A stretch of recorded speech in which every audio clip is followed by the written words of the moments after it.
U.S. History, an OpenStax textbook. Read along with the full text at www.openstax.org. You can find this audiobook anywhere you listen to podcasts, including Spotify, YouTube, Apple Podcasts, and more. Chapter 29. Contesting Futures. America in the 1960s.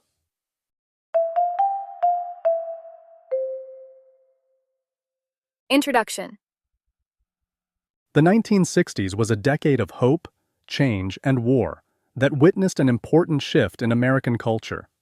Citizens from all walks of life sought to expand the meaning of the American promise. Their efforts helped unravel the national consensus and laid bare a far more fragmented society. As a result, men and women from all ethnic groups attempted to reform American society to make it more equitable.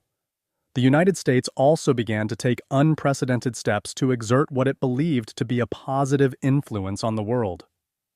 At the same time, the country's role in Vietnam revealed the limits of military power and the contradictions of U.S. foreign policy. The posthumous portrait of John F. Kennedy captures this mix of the era's promise and defeat. His election encouraged many to work for a better future for both the middle class and the marginalized. Kennedy's running mate, Lyndon B. Johnson, also envisioned a country characterized by the social and economic freedoms established during the New Deal years. Kennedy's assassination in 1963 and the assassinations 5 years later of Martin Luther King, Jr. and Robert F. Kennedy made it dramatically clear that not all Americans shared this vision of a more inclusive democracy.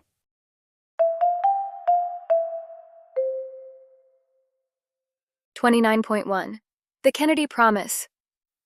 Learning objectives. By the end of this section, you will be able to assess Kennedy's Cold War strategy. Describe Kennedy's contribution to the Civil Rights Movement.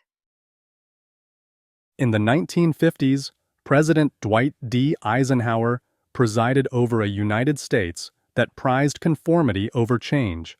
Although change naturally occurred, as it does in every era, it was slow and greeted warily. By the 1960s, however, the pace of change had quickened and its scope broadened. As restive and energetic waves of World War II, veterans and baby boomers of both sexes and all ethnicities began to make their influence felt politically, economically, and culturally. No one symbolized the hopes and energies of the new decade more than John Fitzgerald Kennedy, the nation's new, young, and seemingly healthful president. Kennedy had emphasized the country's aspirations and challenges as a new frontier when accepting his party's nomination at the Democratic National Convention in Los Angeles, California. The new frontier. The son of Joseph P. Kennedy, a wealthy Boston business owner and former ambassador to Great Britain, John F. Kennedy graduated from Harvard University and went on to serve in the U.S. House of Representatives in 1946. Even though he was young and inexperienced, his reputation as a war hero who had saved the crew of his PT boat after it was destroyed by the Japanese helped him to win election over more seasoned candidates, as did his father's fortune. In 1952, he was elected to the U.S. Senate for the first of 2 terms. For many, including Arthur M. Schlesinger, Jr., a historian and member of Kennedy's administration, Kennedy represented a bright, shining future in which the United States would lead the way in solving the most daunting problems facing the world. Kennedy's popular reputation as a great politician undoubtedly owes much to the style and attitude he personified. He and his wife Jacqueline conveyed a sense of optimism and youthfulness. Jackie was an elegant first lady who wore designer dresses, served French food in the White House, and invited classical musicians to entertain at state functions. Jack Kennedy, or JFK, went sailing off the coast of his family's Cape Cod estate and socialized with celebrities. Few knew that behind Kennedy's healthful and sporty image was a gravely ill man whose wartime injuries caused him daily agony. Nowhere was Kennedy's style more evident than in the first televised presidential debate held on September 23, 1960, between him and his Republican opponent, Vice President Richard M. Nixon. 70 million viewers watched the debate on television. Millions more heard it on the radio. Radio listeners judged Nixon the winner, whereas those who watched the debate on television believed the more telegenic Kennedy made the better showing. Kennedy did not appeal to all voters, however. Many feared that, because he was Roman Catholic, his decisions would be influenced by the Pope. Even traditional Democratic supporters like the head of the United Auto Workers, Walter Reuther, feared that a Catholic candidate would lose the support of Protestants. Many Southern Democrats also disliked Kennedy because of his liberal position on civil rights. To shore up support for Kennedy in the South, Lyndon B. Johnson, the Protestant Texan who was Senate Majority Leader, was added to the Democratic ticket as the vice presidential candidate. In the end, Kennedy won the election by the closest margin since 1888, defeating Nixon with only 0.01% more of the record 67 million votes cast. His victory in the Electoral College was greater, 303 electoral votes to Nixon's 219. Kennedy's win made him both the youngest man elected to the presidency and the first U.S. president born in the 20th century. Kennedy dedicated his inaugural address to the theme of a new future for the United States. Ask not what your country can do for you. Ask what you can do for your country, he challenged his fellow Americans. His lofty goals ranged from fighting poverty to winning the space race against the Soviet Union with a moon landing. He assembled an administration of energetic people, assured of their ability to shape the future. Dean Rusk was named Secretary of State. Robert McNamara, the former president of Ford Motor Company, became Secretary of Defense. Kennedy appointed his younger brother Robert as Attorney General, much to the chagrin of many who viewed the appointment as a blatant example of nepotism. Kennedy's domestic reform plans remained hampered, however, by his narrow victory and lack of support from members of his own party, especially Southern Democrats. As a result, he remained hesitant to propose new civil rights legislation. His achievements came primarily in poverty relief and care for the disabled. Unemployment benefits were expanded, the food stamps program was piloted, and the school lunch program was extended to more students. In October 1963, the passage of the Mental Retardation Facilities and Community Mental Health Centers Construction Act increased support for public mental health services. Kennedy, the Cold Warrior. Kennedy focused most of his energies on foreign policy, an arena in which he had been interested since his college years, and in which, like all presidents, he was less constrained by the dictates of Congress. Kennedy, who had promised in his inaugural address to protect the interests of the free world, engaged in Cold War politics on a variety of fronts. For example, in response to the lead that the Soviets had taken in the space race when Yuri Gagarin became the first human to successfully orbit the Earth, Kennedy urged Congress to not only put a man into space, but also land an American on the moon, a goal finally accomplished in 1969. This investment advanced a variety of military technologies, especially the nation's long-range missile capability, resulting in numerous profitable spin-offs for the aviation and communication industries. It also funded a growing middle class of government workers, engineers, and defense contractors in states ranging from California to Texas to Florida, a region that would come to be known as the Sun Belt, becoming a symbol of American technological superiority. At the same time, however, the use of massive federal resources for space technologies did not change the economic outlook for low-income communities and underprivileged regions. To counter Soviet influence in the developing world, Kennedy supported a variety of measures. One of these was the Alliance for Progress, which collaborated with the governments of Latin American countries to promote economic growth and social stability in nations whose populations might find themselves drawn to communism.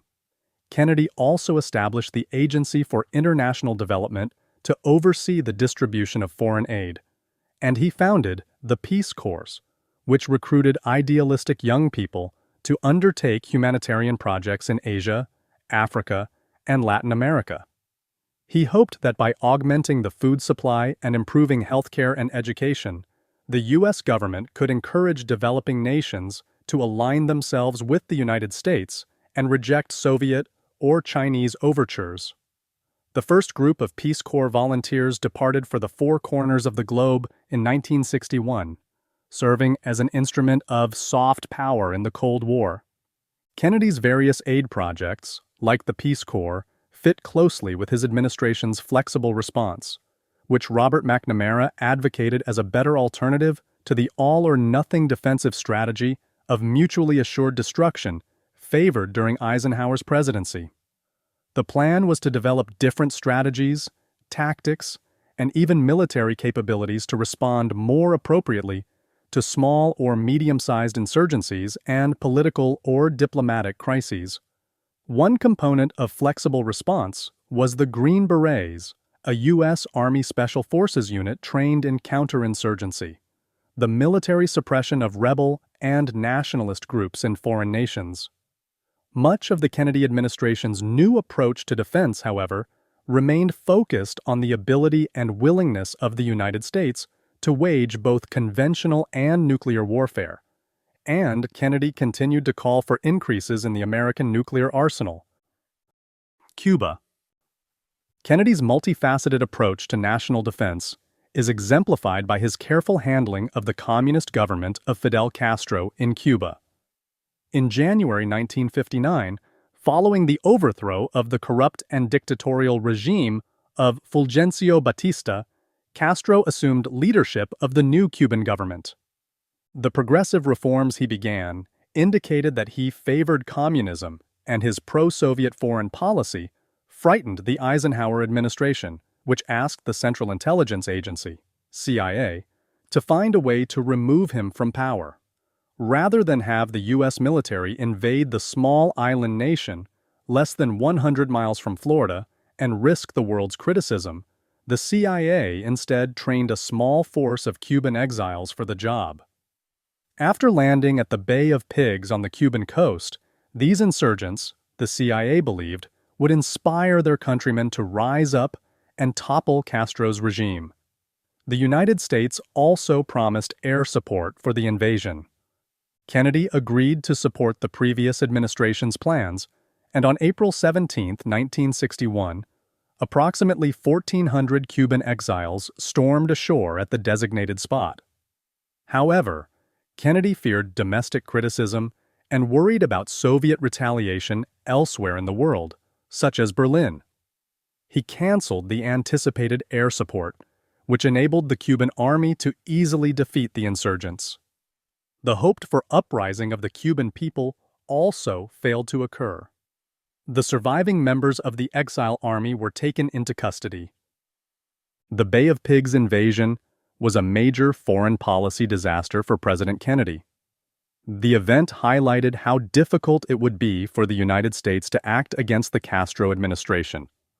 The following year, the Soviet Union sent troops and technicians to Cuba to strengthen its new ally against further U.S. military plots. Then, on October 14th, U.S. spy planes took aerial photographs that confirmed the presence of long-range ballistic missile sites in Cuba. The United States was now within easy reach of Soviet nuclear warheads. On October 22nd, Kennedy demanded that Soviet Premier Nikita Khrushchev remove the missiles. He also ordered a naval quarantine placed around Cuba to prevent Soviet ships from approaching. Despite his use of the word quarantine instead of blockade, for a blockade was considered an act of war, a potential war with the Soviet Union was nevertheless on the president's mind.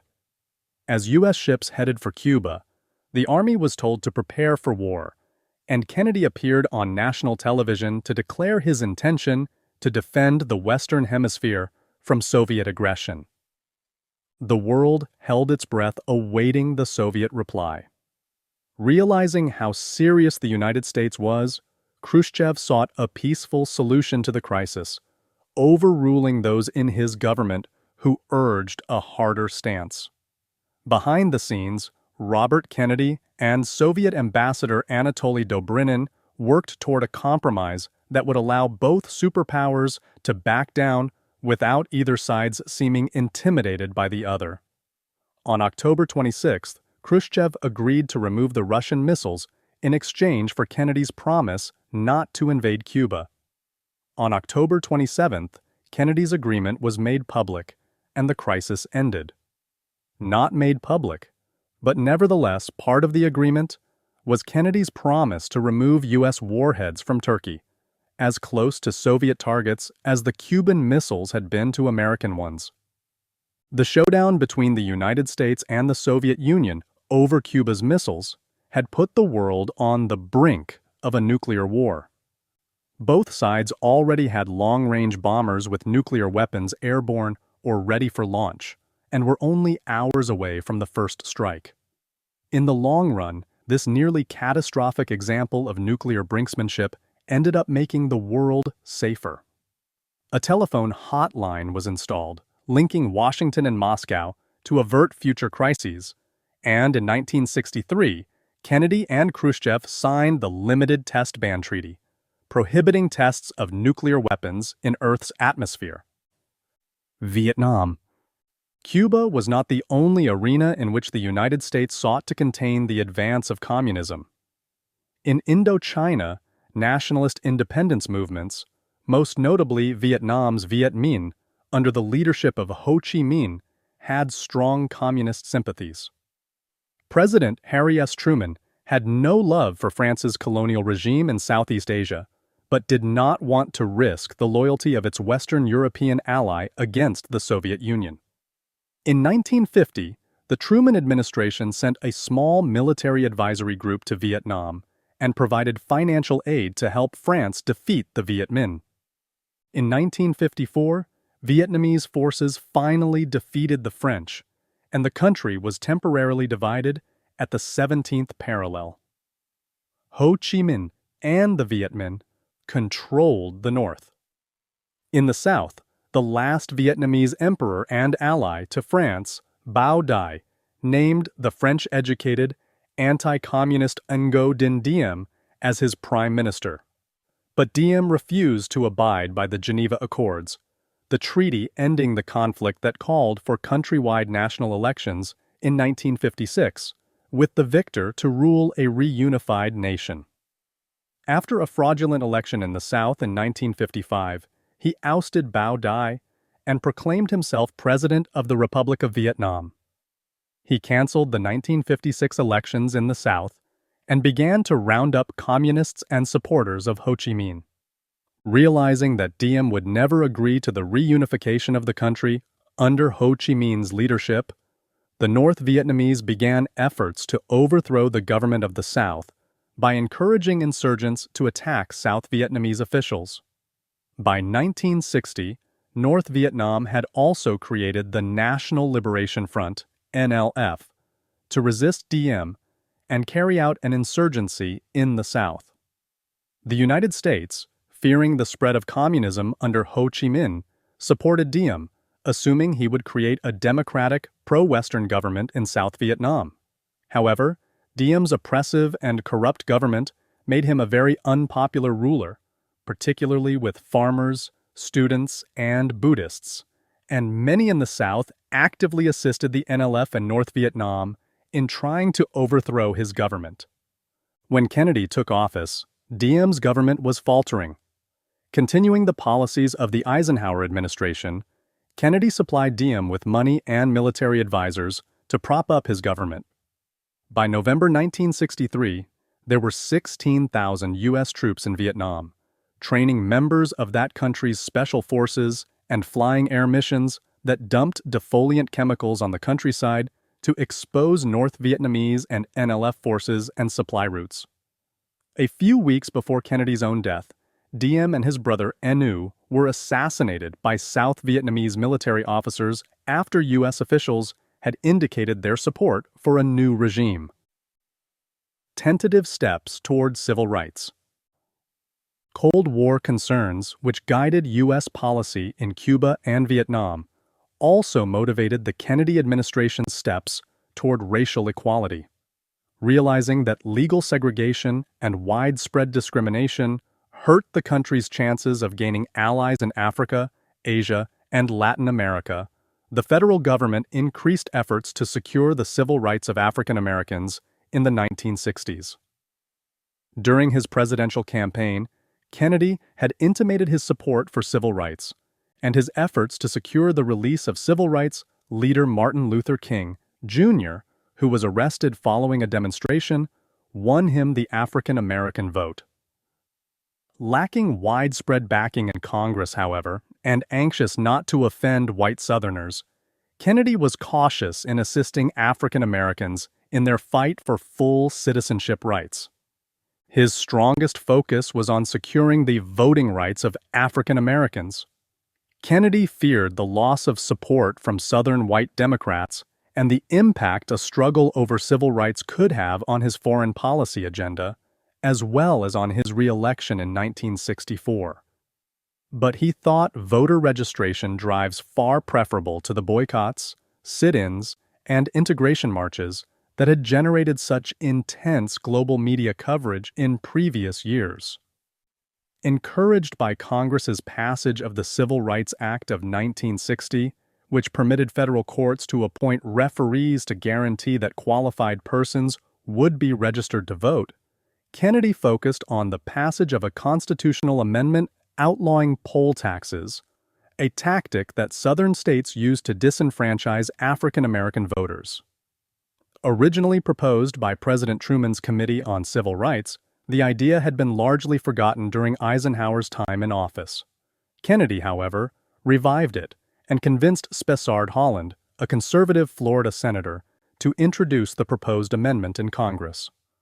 It passed both houses of Congress and was sent to the states for ratification in September 1962. Kennedy also reacted to the demands of the civil rights movement for equality in education. For example, when African American student James Meredith, encouraged by Kennedy's speeches, attempted to enroll at the segregated University of Mississippi in 1962, riots broke out on campus. The president responded by sending the U.S. Army and National Guard to Oxford, Mississippi, to support the U.S. Marshals that his brother Robert, the Attorney General, had dispatched.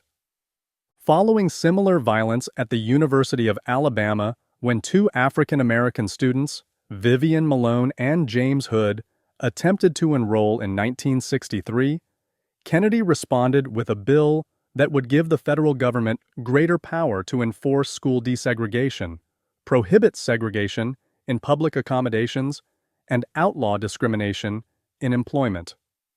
Kennedy would not live to see his bill enacted. It would become law during Lyndon Johnson's administration as the 1964 Civil Rights Act. Tragedy in Dallas. Although his stance on civil rights had won him support in the African American community, and his steely performance during the Cuban Missile Crisis had led his overall popularity to surge, Kennedy understood that he had to solidify his base in the South to secure his re-election. On November 21, 1963, he accompanied Lyndon Johnson to Texas to rally his supporters.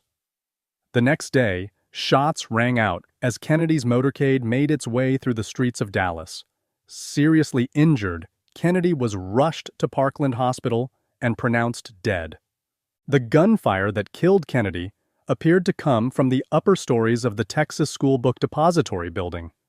Later that day, Lee Harvey Oswald, an employee at the depository and a trained sniper, was arrested. 2 days later, while being transferred from Dallas Police Headquarters to the county jail, Oswald was shot and killed by Jack Ruby, a local nightclub owner who claimed he acted to avenge the president. Almost immediately, rumors began to circulate regarding the Kennedy assassination, and conspiracy theorists, pointing to the unlikely coincidence of Oswald's murder a few days after Kennedy's, began to propose alternate theories about the events. To quiet the rumors and allay fears that the government was hiding evidence, Lyndon Johnson, Kennedy's successor, appointed a fact-finding commission headed by Earl Warren, Chief Justice of the U.S. Supreme Court, to examine all the evidence and render a verdict. The Warren Commission concluded that Lee Harvey Oswald had acted alone and there had been no conspiracy. The Commission's ruling failed to satisfy many, and multiple theories have sprung up over time. No credible evidence has ever been uncovered, however, to prove either that someone other than Oswald murdered Kennedy or that Oswald acted with co-conspirators.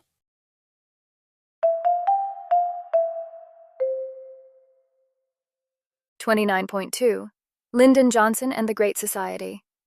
Learning objectives. By the end of this section, you will be able to describe the major accomplishments of Lyndon Johnson's Great Society. Identify the legal advances made in the area of civil rights. Explain how Lyndon Johnson deepened the American commitment in Vietnam.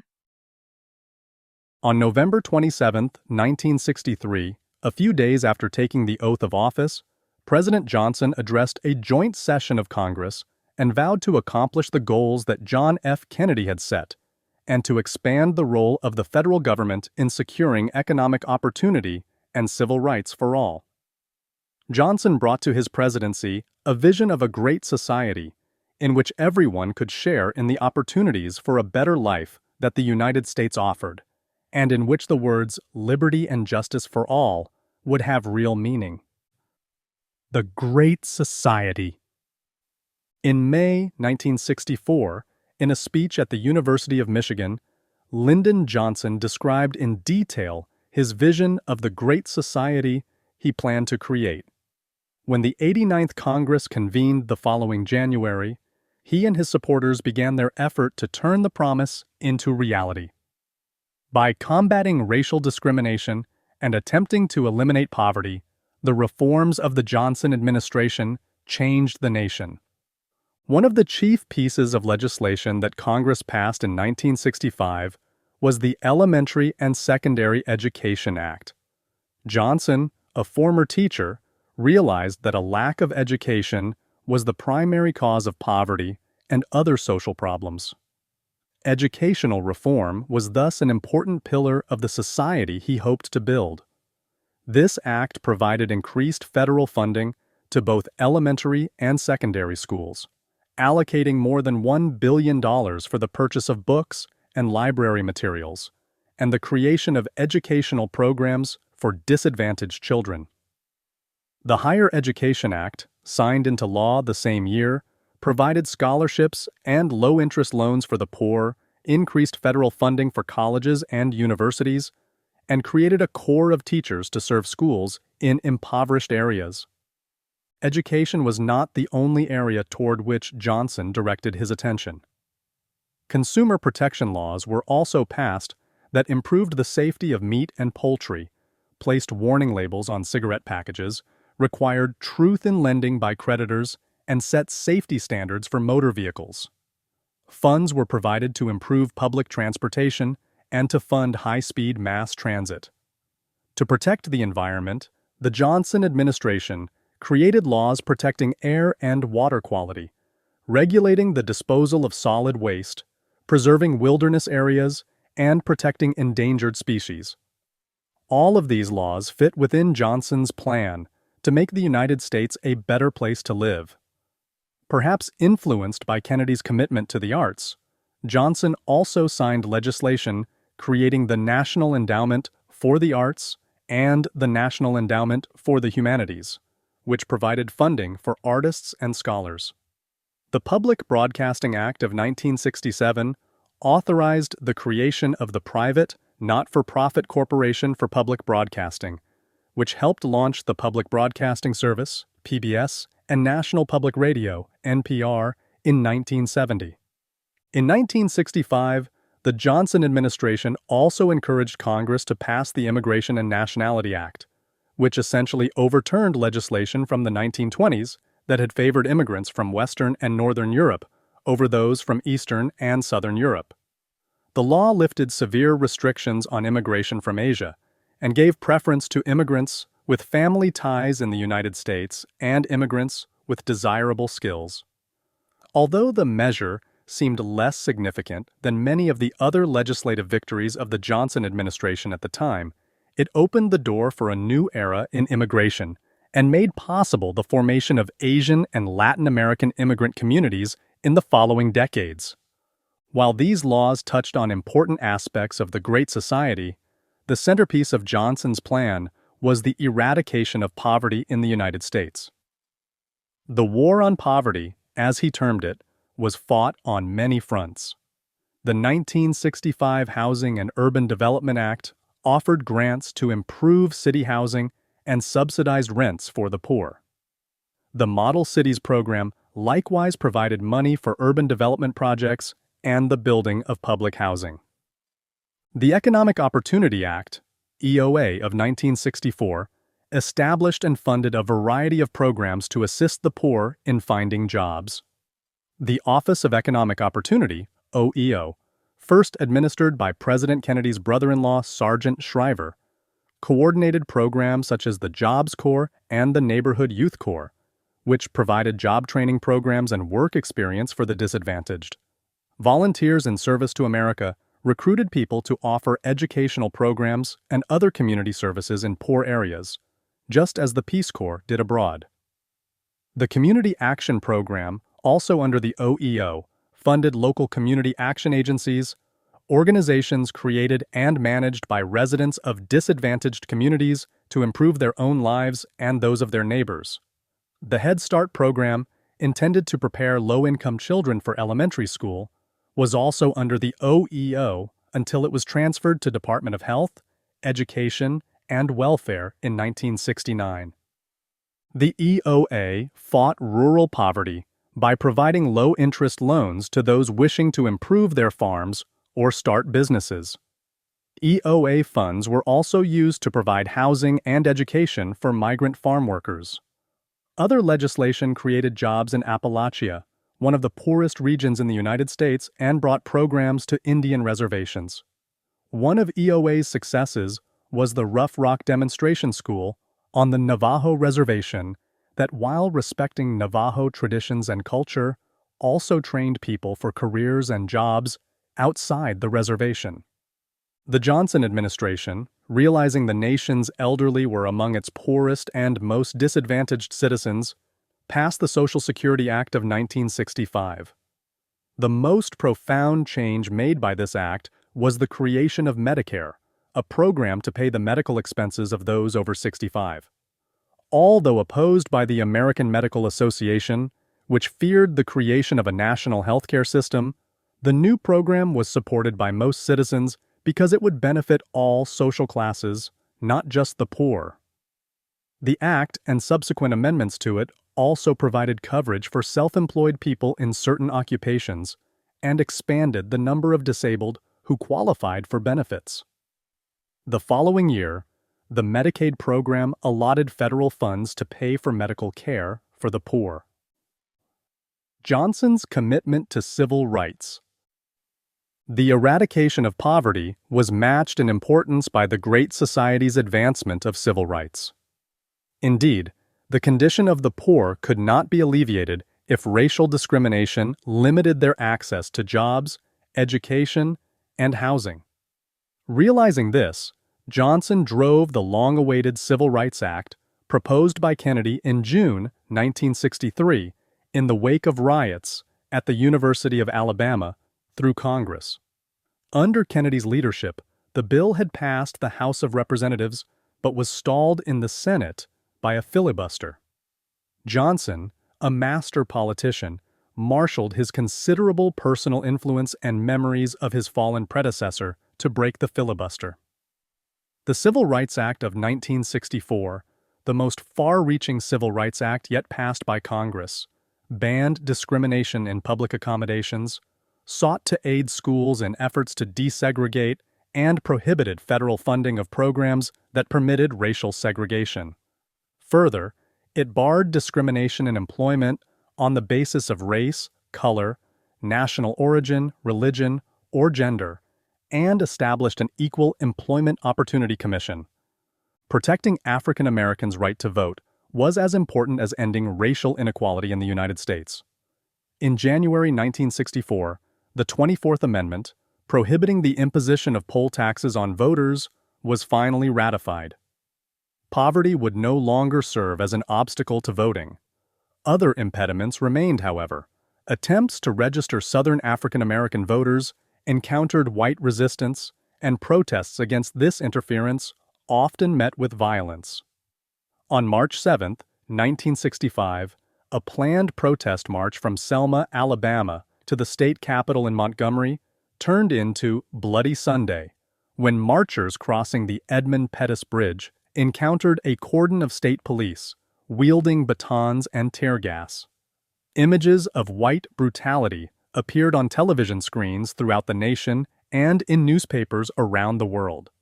Deeply disturbed by the violence in Alabama and the refusal of Governor George Wallace to address it, Johnson introduced a bill in Congress that would remove obstacles for African American voters and lend federal support to their cause. His proposal, the Voting Rights Act of 1965, prohibited states and local governments from passing laws that discriminated against voters on the basis of race. Literacy tests and other barriers to voting that had kept ethnic minorities from the polls were thus outlawed. Following the passage of the act, 250,000 African Americans registered to vote, and by 1967, the majority of African Americans had done so.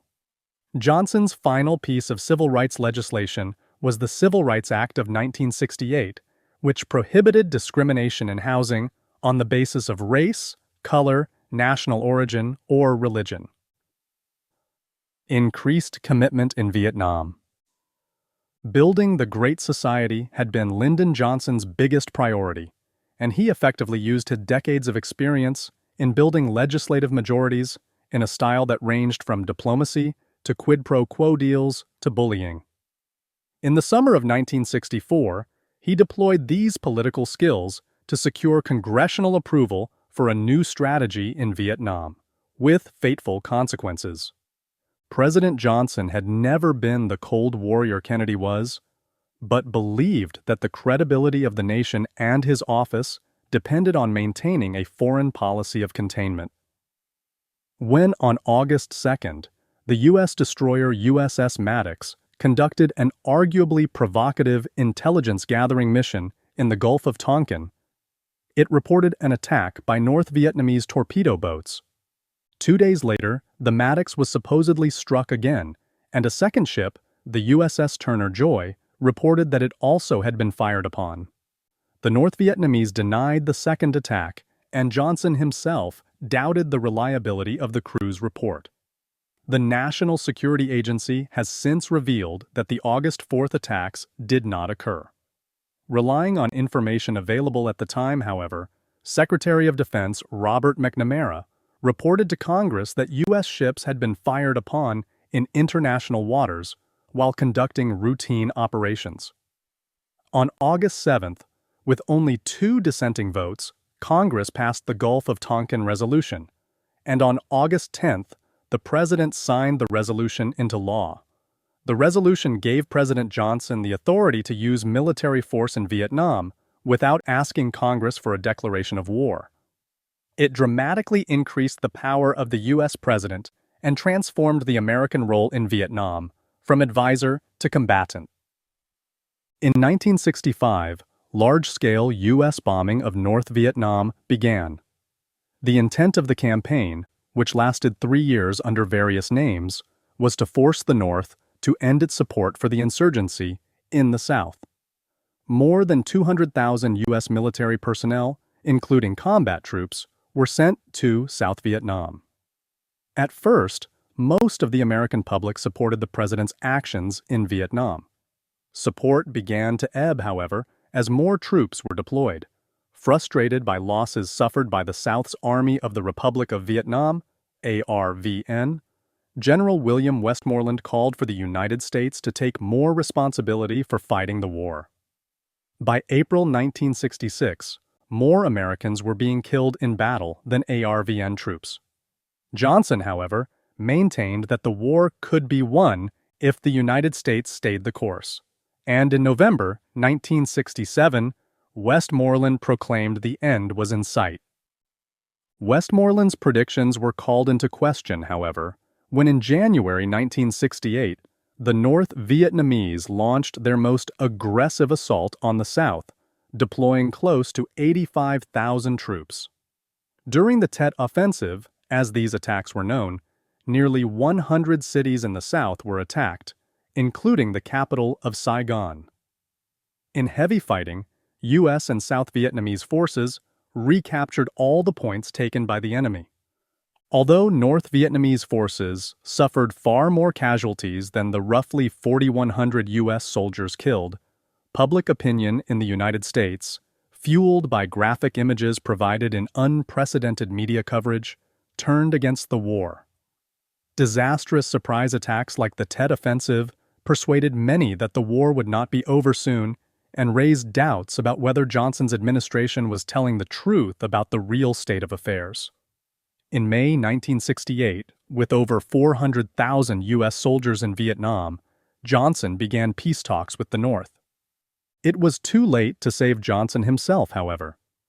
Many of the most outspoken critics of the war were Democratic politicians whose opposition began to erode unity within the party. Minnesota Senator Eugene McCarthy, who had called for an end to the war and the withdrawal of troops from Vietnam, received nearly as many votes in the New Hampshire presidential primary as Johnson did, even though he had been expected to fare very poorly. McCarthy's success in New Hampshire encouraged Robert Kennedy to announce his candidacy as well. Johnson, suffering health problems and realizing his actions in Vietnam had hurt his public standing, announced that he would not seek re-election and withdrew from the 1968 presidential race. The end of the Great Society. Perhaps the greatest casualty of the nation's war in Vietnam was the Great Society. As the war escalated, the money spent to fund it also increased, leaving less to pay for the many social programs Johnson had created to lift Americans out of poverty. Johnson knew he could not achieve his Great Society while spending money to wage the war. He was unwilling to withdraw from Vietnam, however, for fear that the world would perceive this action as evidence of American failure and doubt the ability of the United States to carry out its responsibilities as a superpower. Vietnam doomed the Great Society in other ways as well. Dreams of racial harmony suffered, as many African Americans, angered by the failure of Johnson's programs to alleviate severe poverty in the inner cities, rioted in frustration.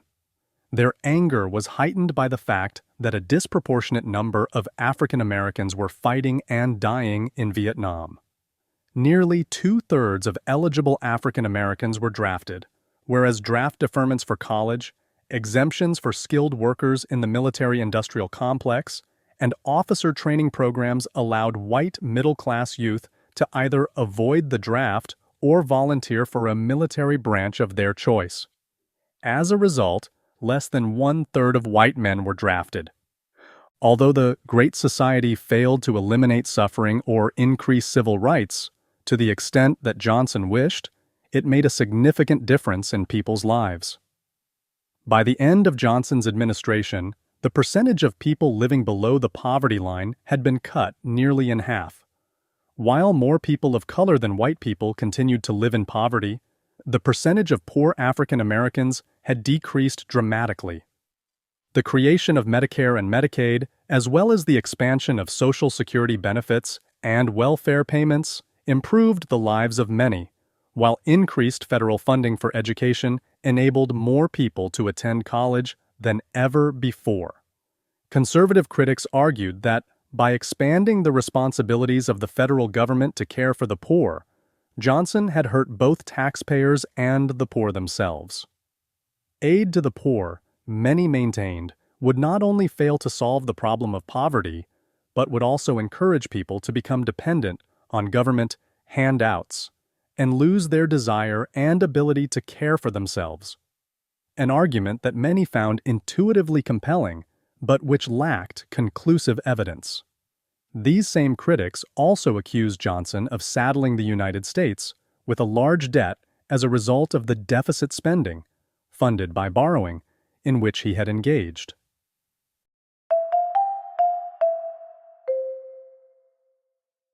(29.3) The Civil Rights Movement marches on.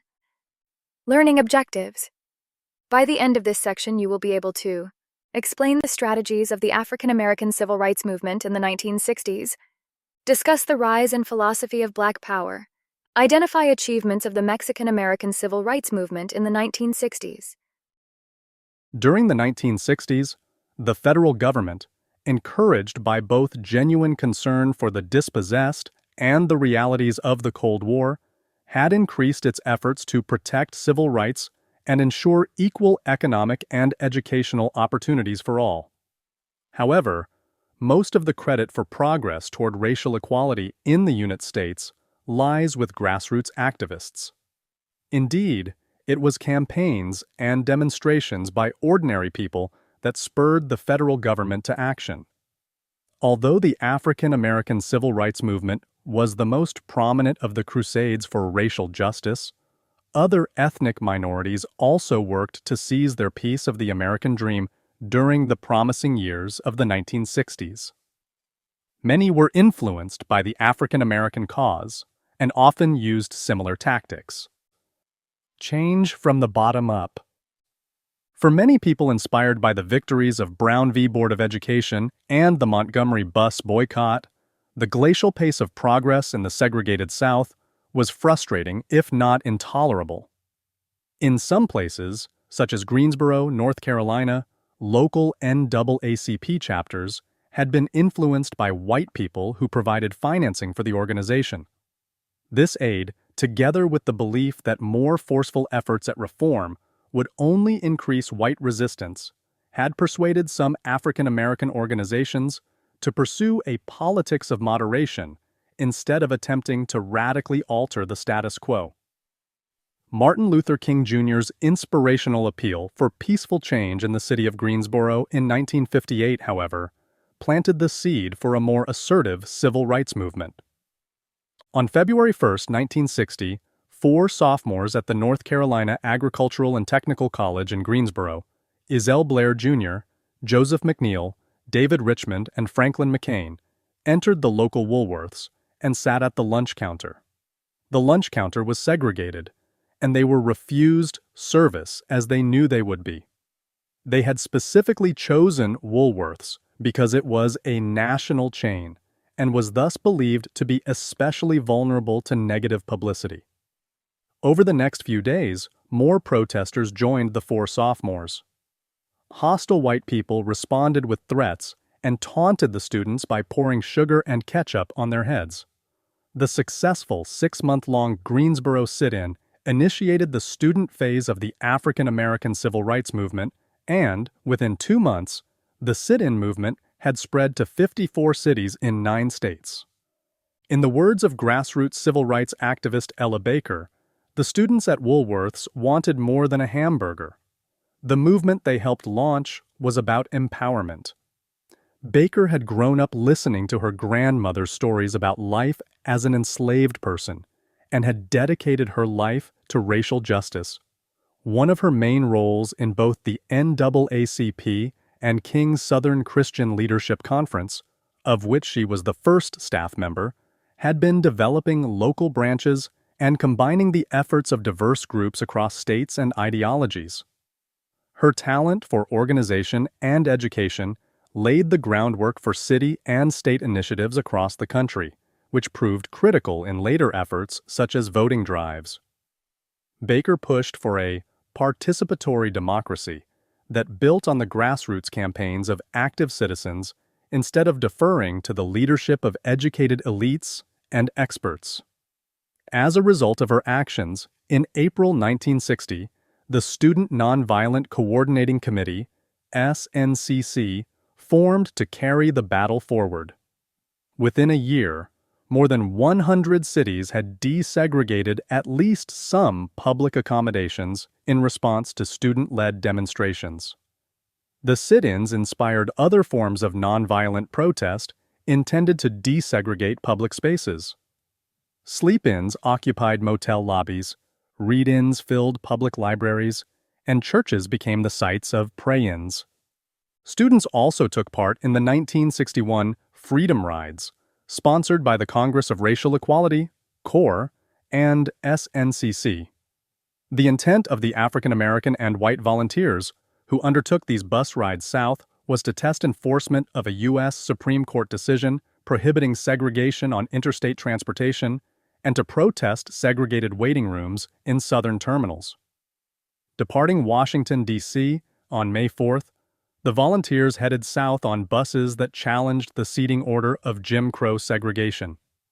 White riders would stay in the back, African Americans would sit in the front, and on other occasions, riders of different races would share the same bench seat. The Freedom Riders encountered little difficulty until they reached Rock Hill, South Carolina, where a mob severely beat John Lewis, a Freedom Rider who later became chairman of SNCC. The danger increased as the riders continued through Georgia into Alabama, where one of the two buses was firebombed outside the town of Anniston. The second group continued to Birmingham, where the riders were attacked by the Ku Klux Klan as they attempted to disembark at the city bus station. The remaining volunteers continued to Mississippi, where they were arrested when they attempted to desegregate the waiting rooms in the Jackson bus terminal. Free by 63, or 64, or 65.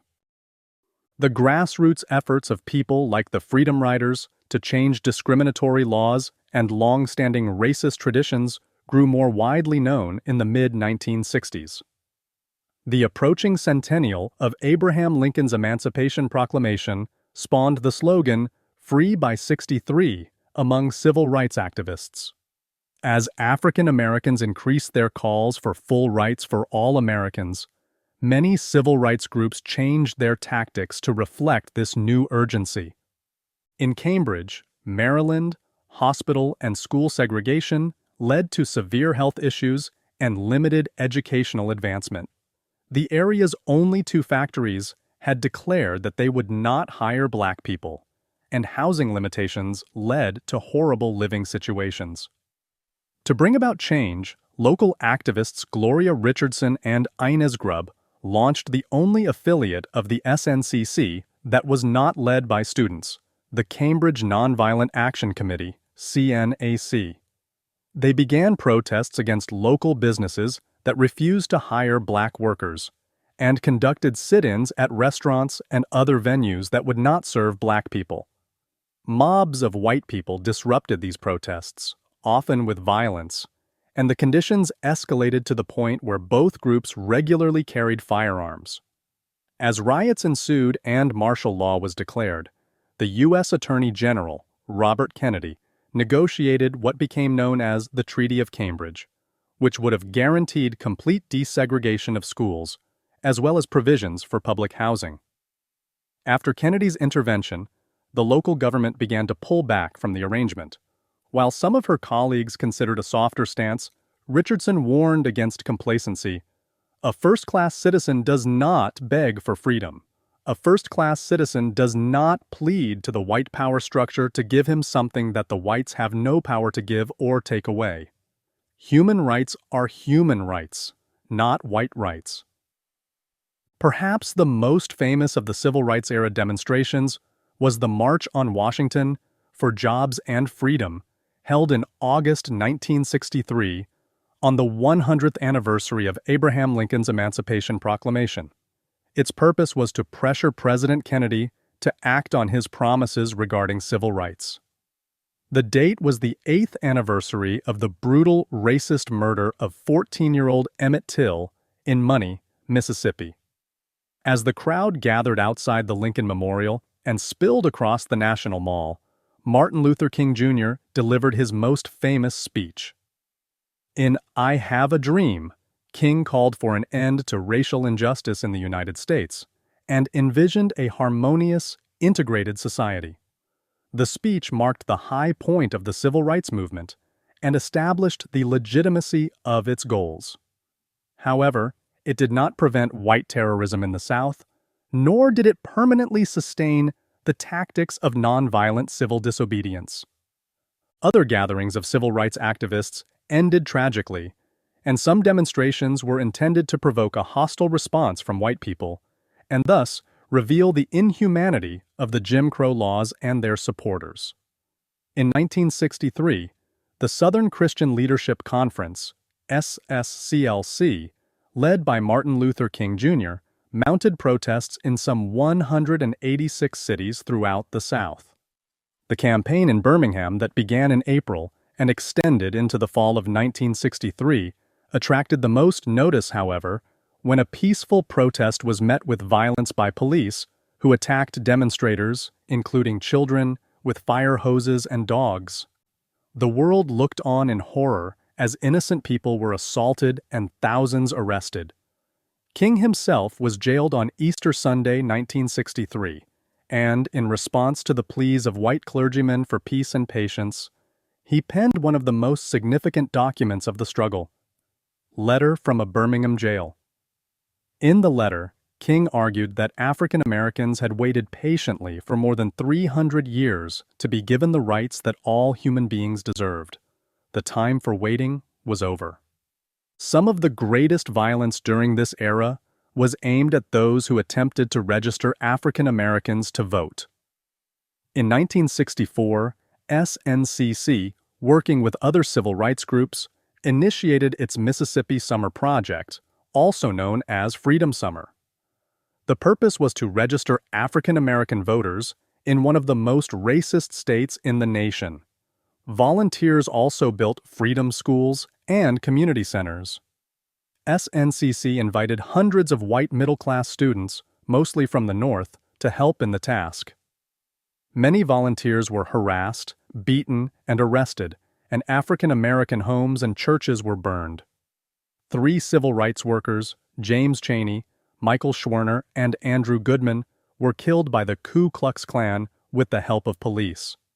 After the 3 men were released following a questionable arrest, a local deputy intercepted them and forced them into his car. He drove them into the hands of a group of Klan members who beat and shot the men. That summer, civil rights activists Fannie Lou Hamer, Ella Baker, and Robert Paris Moses formally organized the Mississippi Freedom Democratic Party, MFDP, as an alternative to the all-white Mississippi Democratic Party. The Democratic National Convention's organizers, however, would allow only 2 MFDP delegates to be seated, and they were confined to the roles of non-voting observers.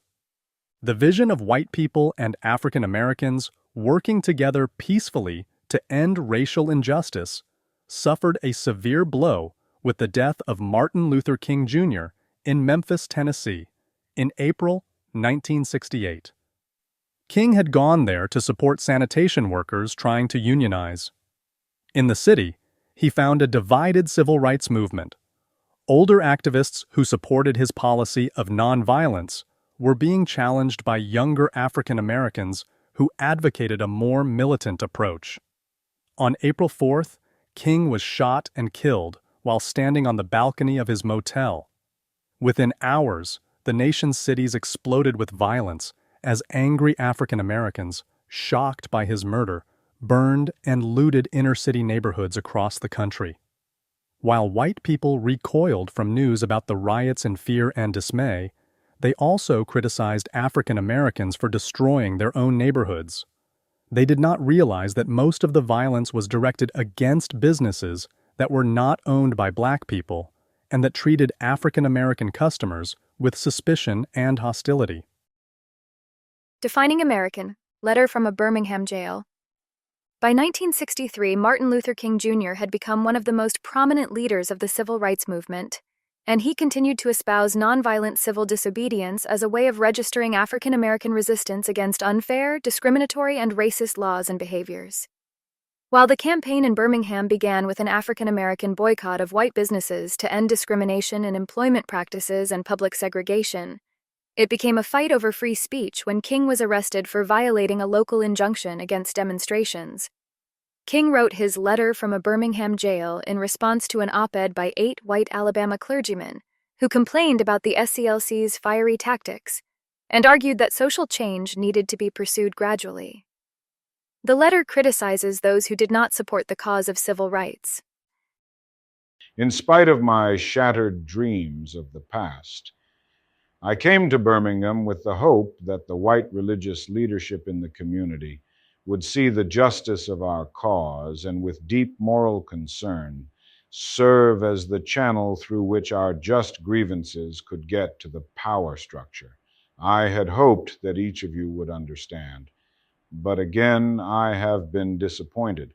I have heard numerous religious leaders of the South call upon their worshipers to comply with a desegregation decision because it is the law.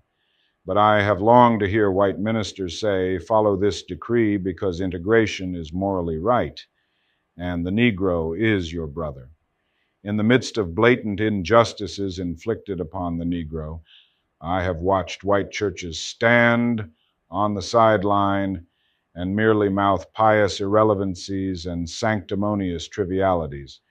In the midst of a mighty struggle to rid our nation of racial and economic injustice, I have heard so many ministers say, those are social issues with which the gospel has no real concern. And I have watched so many churches commit themselves to a completely otherworldly religion, which made a strange distinction between body and soul, the sacred and the secular. Since its publication, the letter has become one of the most cogent, impassioned, and succinct statements of the aspirations of the civil rights movement and the frustration over the glacial pace of progress in achieving justice and equality for all Americans. What civil rights tactics raise the objections of the white clergyman King addressed in his letter? Black frustration, Black power. The episodes of violence that accompanied Martin Luther King Jr.'s murder were but the latest in a string of urban riots that had shaken the United States since the mid-1960s. Between 1964 and 1968, there were 329 riots in 257 cities across the nation. In 1964, riots broke out in Harlem and other African American neighborhoods. In 1965, a traffic stop set in motion a chain of events that culminated in riots in Watts, an African American neighborhood in Los Angeles. Thousands of businesses were destroyed, and by the time the violence ended, 34 people were dead, most of them African Americans killed by the Los Angeles Police and the National Guard. More riots took place in 1966 and 1967. Frustration and anger lay at the heart of these disruptions. Despite the programs of the Great Society, good health care, job opportunities, and safe housing were abysmally lacking in urban African American neighborhoods in cities throughout the country, including in the North and West, where discrimination was less overt but just as devastating. In the eyes of many rioters, the federal government either could not or would not end their suffering, and most existing civil rights groups and their leaders had been unable to achieve significant results toward racial justice and equality. Disillusioned, many African Americans turned to those with more radical ideas about how best to obtain equality and justice. Within the chorus of voices calling for integration and legal equality were many that more stridently demanded empowerment and thus supported Black power.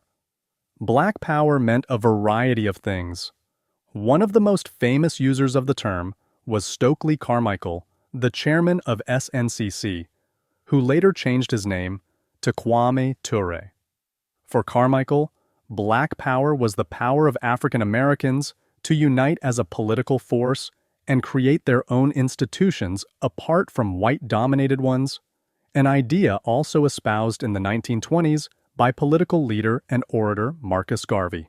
Like Garvey, Carmichael became an advocate of Black separatism, arguing that African Americans should live apart from white people and solve their problems for themselves. In keeping with this philosophy, Carmichael expelled SNCC's white members. He left SNCC in 1967 and later joined the Black Panthers. Long before Carmichael began to call for separatism, the Nation of Islam, founded in 1930, had advocated the same thing. In the 1960s, its most famous member was Malcolm X, born Malcolm Little. The Nation of Islam advocated the separation of white Americans and African Americans because of a belief that African Americans could not thrive in an atmosphere of white racism. Indeed, in a 1963 interview, Malcolm X, discussing the teachings of the head of the Nation of Islam in America, Elijah Muhammad, referred to white people as devils more than a dozen times. Rejecting the nonviolent strategy of other civil rights activists, he maintained that violence in the face of violence was appropriate.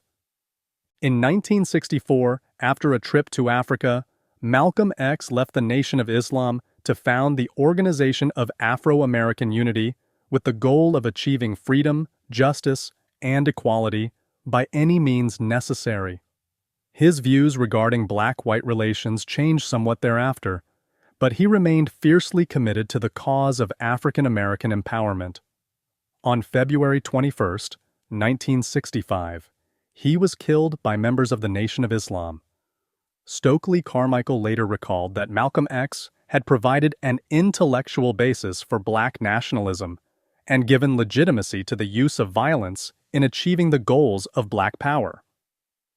Unlike Stokely Carmichael and the Nation of Islam, most black power advocates did not believe African Americans needed to separate themselves from white society.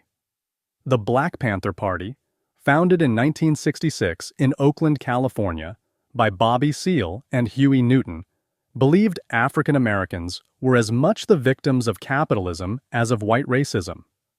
Accordingly, the group espoused Marxist teachings and called for jobs, housing, and education, as well as protection from police brutality and exemption from military service in their 10-point program. The Black Panthers also patrolled the streets of African American neighborhoods to protect residents from police brutality, yet sometimes beat and murdered those who did not agree with their cause and tactics.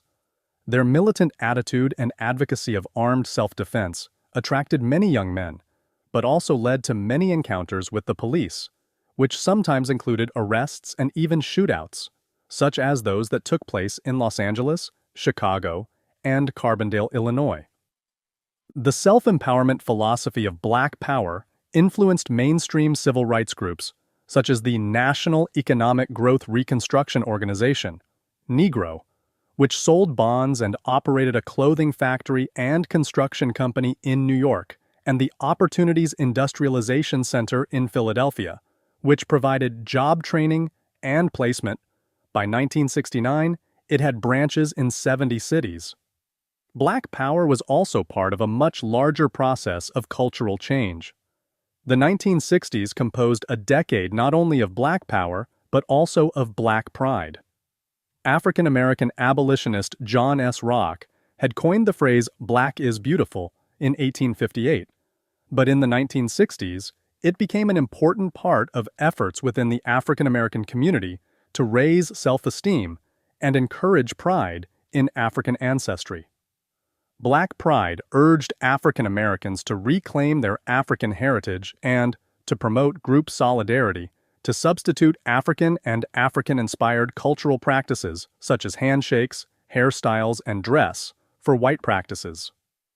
One of the many cultural products of this movement was the popular television music program Soul Train, created by Don Cornelius in 1969, which celebrated Black culture and aesthetics. The late 1960s also delivered what many felt was an overdue correction to racist and intrusive laws. Until then, many states still had anti-miscegenation laws on the books, which prohibited interracial marriages. Over the preceding 2 decades, 14 other states had either repealed similar laws or had them invalidated by court cases. But Virginia's Racial Integrity Act remained enforced. In 1958, Richard and Mildred Loving had married in Washington, D.C. before returning to Virginia. The next month, police entered their house after midnight to arrest and jail the couple. After an initial trial and conviction, a judge suspended their sentence on condition that they leave the state. Unable to travel as a couple to visit their families, the Lovings sought the help of the American Civil Liberties Union. After a series of appellate decisions, the Loving v. Virginia case reached the Supreme Court, which in 1967 unanimously ruled that the race-based marriage prohibitions violated several aspects of the 14th Amendment. The Lovings were free to be a public couple, and the remaining anti-miscegenation state laws were invalidated. Decades later, the case would be referenced in several court decisions regarding same-sex marriage. Defining American, the New Negro. In a roundtable conversation in October 1961, Malcolm X suggested that a new Negro was coming to the fore. The term and concept of a new Negro arose during the Harlem Renaissance of the 1920s and was revived during the civil rights movements of the 1960s. I think there is a new so-called Negro. We don't recognize the term Negro, but I really believe that there's a new so-called Negro here in America. He not only is impatient, not only is he dissatisfied, not only is he disillusioned, but he's getting very angry. And whereas the so-called Negro in the past was willing to sit around and wait for someone else to change his condition or correct his condition, there's a growing tendency on the part of a vast number of so-called Negroes today to take action themselves, not to sit and wait for someone else to correct the situation. This, in my opinion, is primarily what has produced this new Negro. He is not willing to wait. He thinks that what he wants is right, what he wants is just, and since these things are just and right, it's wrong to sit around and wait for someone else to correct a nasty condition when they get ready. In what ways were Martin Luther King Jr. and the members of SNCC new Negroes? The Mexican-American fight for civil rights. The African-American bid for full citizenship was surely the most visible of the battles for civil rights taking place in the United States. However, other minority groups that had been legally discriminated against or otherwise denied access to economic and educational opportunities began to increase efforts to secure their rights in the 1960s. Like the African-American movement, the Mexican-American civil rights movement won its earliest victories in the federal courts. In 1947, in Mendez v. Westminster, the U.S. Court of Appeals for the Ninth Circuit ruled that segregating children of Hispanic descent was unconstitutional. In 1954, the same year as Brown v. Board of Education, Mexican Americans prevailed in Hernandez v. Texas, when the U.S. Supreme Court extended the protections of the 14th Amendment to all ethnic groups in the United States. The highest profile struggle of the Mexican-American civil rights movement was the fight that Cesar Chavez and Dolores Huerta waged in the fields of California to organize migrant farm workers.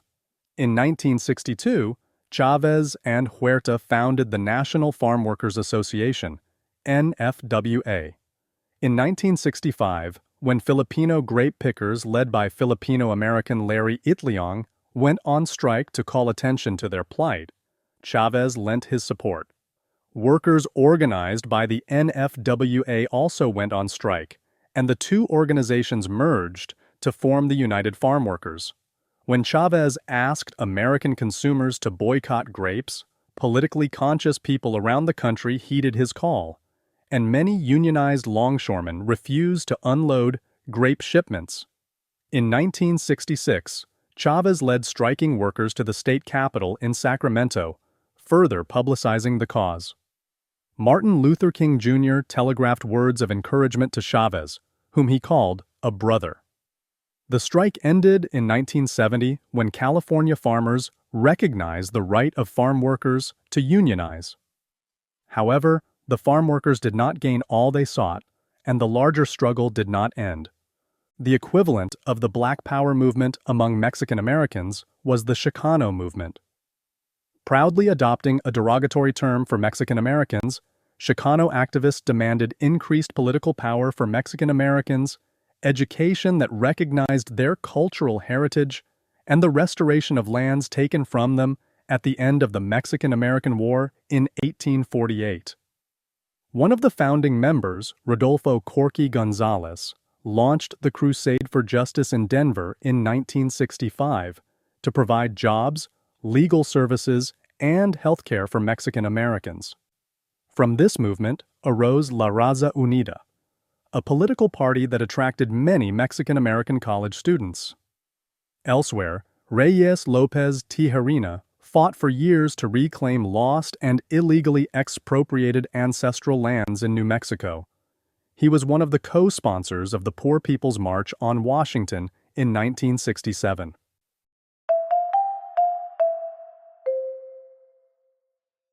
(29.4) Challenging the status quo. Learning objectives. By the end of this section, you will be able to describe the goals and activities of SDS, the free speech movement, and the anti-war movement. Explain the rise, goals, and activities of the women's movement. By the 1960s, a generation of white Americans raised in prosperity and steeped in the culture of conformity of the 1950s had come of age. However, many of these baby boomers, those born between 1946 and 1964, rejected the conformity and luxuries that their parents had provided. These young, middle-class Americans, especially those fortunate enough to attend college when many of their working-class and African-American contemporaries were being sent to Vietnam, began to organize to fight for their own rights and end the war that was claiming the lives of so many. The New Left. By 1960, about one-third of the U.S. population was living in the suburbs. During the 1960s, the average family income rose by 33%. Material culture blossomed, and at the end of the decade, 70% of American families owned washing machines, 83% had refrigerators or freezers, and almost 80% had at least one car. Entertainment occupied a larger part of both working and middle-class leisure hours. By 1960, American consumers were spending $85 billion a year on entertainment, double the spending of the preceding decade.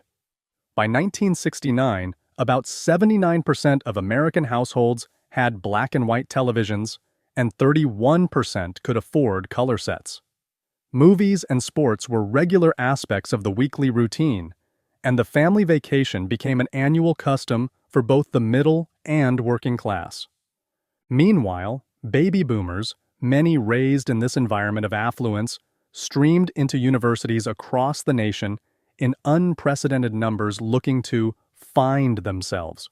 Instead, they found traditional systems that forced them to take required courses, confined them to rigid programs of study, and surrounded them with rules limiting what they could do in their free time. These young people were only too willing to take up Kennedy's call to action, and many did so by joining the civil rights movement. To them, it seemed only right for the children of the greatest generation to help those less privileged to fight battles for justice and equality. The more radical aligned themselves with the New Left, activists of the 1960s who rejected the staid liberalism of the Democratic Party.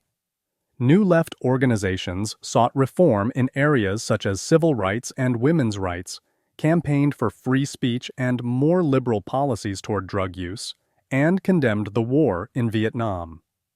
One of the most prominent New Left groups was Students for a Democratic Society, SDS. Organized in 1960, SDS held its first meeting at the University of Michigan, Ann Arbor. Its philosophy was expressed in its manifesto, the Port Huron Statement, written by Tom Hayden and adopted in 1962, affirming the group's dedication to fighting economic inequality and discrimination. It called for greater participation in the democratic process by ordinary people, advocated civil disobedience, and rejected the anti-communist position held by most other groups committed to social reform in the United States. SDS members demanded that universities allow more student participation in university governance and shed their entanglements with the military-industrial complex. They sought to rouse the poor to political action to defeat poverty and racism. In the summer of 1964, a small group of SDS members moved into the Uptown District of Chicago and tried to take on racism and poverty through community organization. Under the umbrella of their Economic Research and Action Project, they created JOIN, Jobs or Income Now, to address problems of urban poverty and resisted plans to displace the poor under the guise of urban renewal. They also called for police review boards to end police brutality, organized free breakfast programs, and started social and recreational clubs for neighborhood youth. Eventually, the movement fissured over whether to remain a campus-based student organization or a community-based development organization. During the same time that SDS became active in Chicago, another student movement emerged on the West Coast when actions by student activists at the University of California, Berkeley, led to the formation of Berkeley's free speech movement in 1964. University rules prohibited the solicitation of funds for political causes by anyone other than members of the student Democratic and Republican organizations, and restricted advocacy of political causes on campus. In October 1964, when a student handing out literature for CORE refused to show campus police officers his student ID card, he was promptly arrested. Instantly, the campus police car was surrounded by angry students who refused to let the vehicle move for 32 hours until the student was released. In December, students organized a massive sit-in to resolve the issue of political activities on campus. While unsuccessful in the short term, the movement inspired student activism on campuses throughout the country.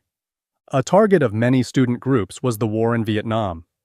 In April 1965, SDS organized a March on Washington for Peace.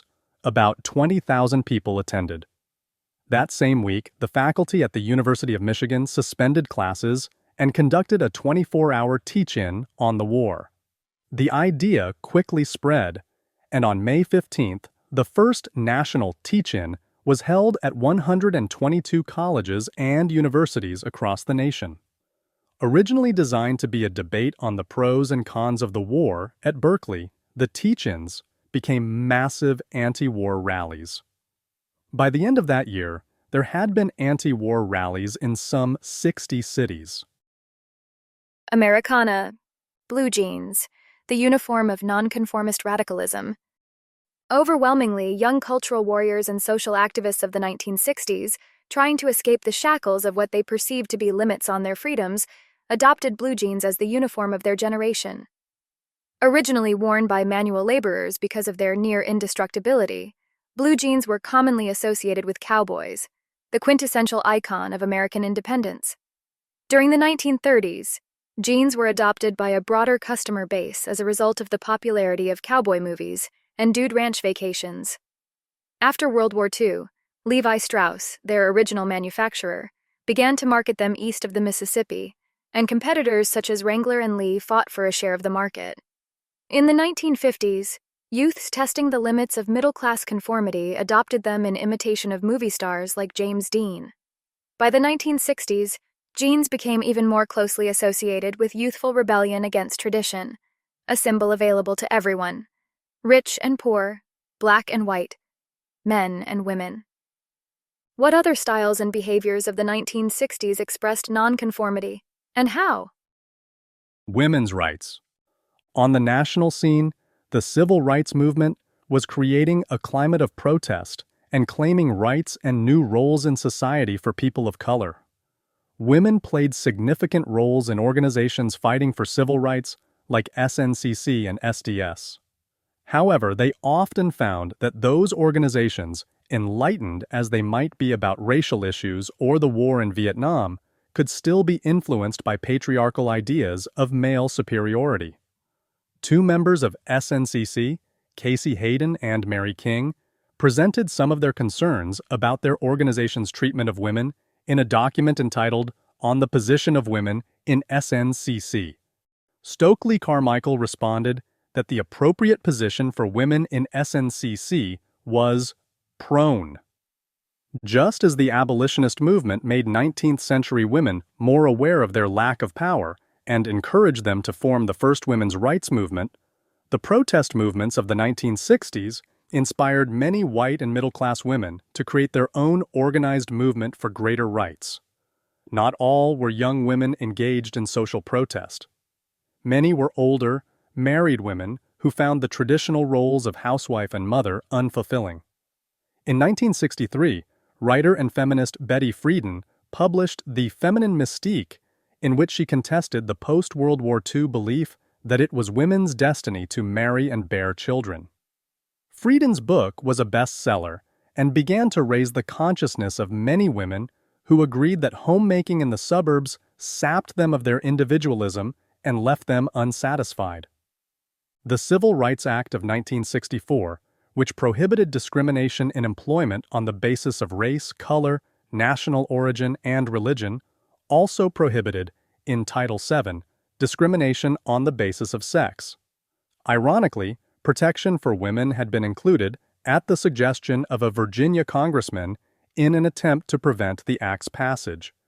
His reasoning seemed to be that while a white man might accept that African Americans needed and deserved protection from discrimination, the idea that women deserved equality with men would be far too radical for any of his male colleagues to contemplate. Nevertheless, the act passed, although the struggle to achieve equal pay for equal work continues today. Medical science also contributed a tool to assist women in their liberation. In 1960, the U.S. Food and Drug Administration approved the birth control pill, freeing women from the restrictions of pregnancy and childbearing. Women who were able to limit, delay, and prevent reproduction were freer to work, attend college, and delay marriage. Within 5 years of the pill's approval, some 6 million women were using it. The pill was the first medicine ever intended to be taken by people who were not sick. Even conservatives saw it as a possible means of making marriages stronger by removing the fear of an unwanted pregnancy and improving the health of women.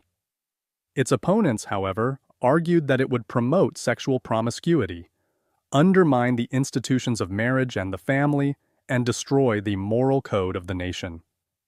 By the early 1960s, 30 states had made it a criminal offense to sell contraceptive devices. In 1966, the National Organization for Women, NOW, formed and proceeded to set an agenda for the feminist movement.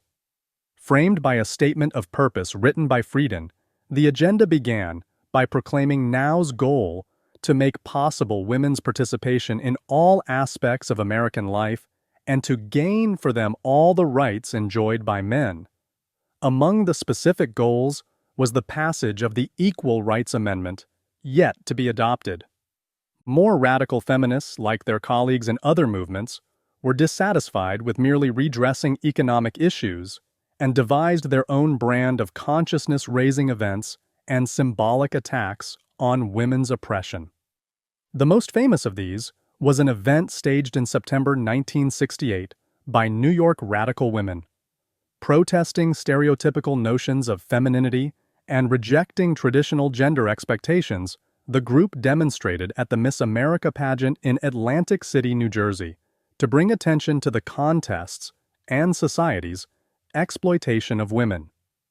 Their protest documents also noted that the contest was closed to Black and Native American women due to a rule indicating contestants must be of the white race. A Cherokee woman had won before the rule was instituted. The protesters crowned a sheep Miss America and then tossed instruments of women's oppression, including high-heeled shoes, curlers, girdles, and bras, into a freedom trash can. News accounts famously and incorrectly described the protest as a bra burning, which at the time was a way to demean and trivialize the issue of women's rights. Other protests gave women a more significant voice in a male-dominated social, political, and entertainment climate. For decades, Ladies' Home Journal had been a highly influential women's magazine, managed and edited almost entirely by men. Men even wrote the advice columns and beauty articles. In 1970, protesters held a sit-in at the magazine's offices, demanding that the company hire a woman editor-in-chief, add women and non-white writers at fair pay, and expand the publication's focus. The protest was generally successful and also inspired the birth of a different type of women's magazine.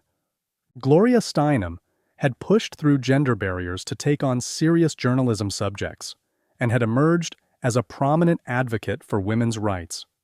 Through her work, Steinem met Dorothy Pittman Hughes, who had founded New York City's first shelter for domestic violence victims, as well as the city's Agency for Child Development.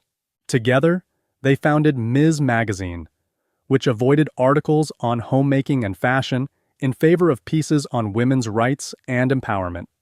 Ms. showcased powerful and accomplished women such as Shirley Chisholm and Sissy Farenthold, and was among the first publications to bring domestic violence, sexual harassment, and body image issues to the national conversation. This has been U.S. History from OpenStax. OpenStax textbooks and this free audiobook are covered under a Creative Commons license. The full text is available at www.openstax.org. This project was made possible by CC ECHO, the California Consortium for Equitable Change in Hispanic-Serving Institutions, Open Education Resources. You can learn more about CC ECHO by visiting the link in this episode's show notes. You can find this audiobook anywhere you listen to podcasts, including Spotify, YouTube, Apple Podcasts, and more. Instructors can even download a course shell to embed these recordings in Canvas courses. Learn more by visiting www.openaudio.us. Did you find this audiobook helpful? If so, let us know by leaving a comment and sharing this recording with a colleague or a friend.